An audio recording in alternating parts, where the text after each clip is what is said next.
পরিচিতি পেয়েছিলেন ইসমাইল হোসেন। গ্রামের সাধারণ মানুষজন তার মূল দর্শক। এক পর্যায়ে কৃষিকাজ ছেড়ে পুরোদস্তুর কন্টেন্ট ক্রিয়েটর বনে যান ইসমাইল।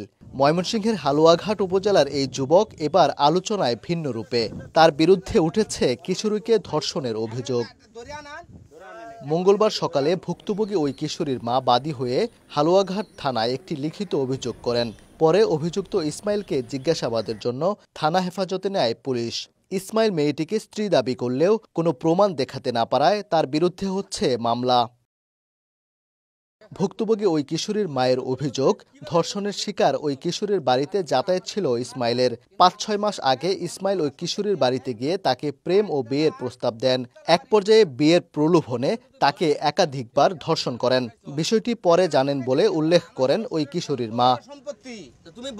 পুলিশ বলছে, ধর্ষণ মামলায় বুধবার আদালতে পাঠানো হবে ইসমাইল।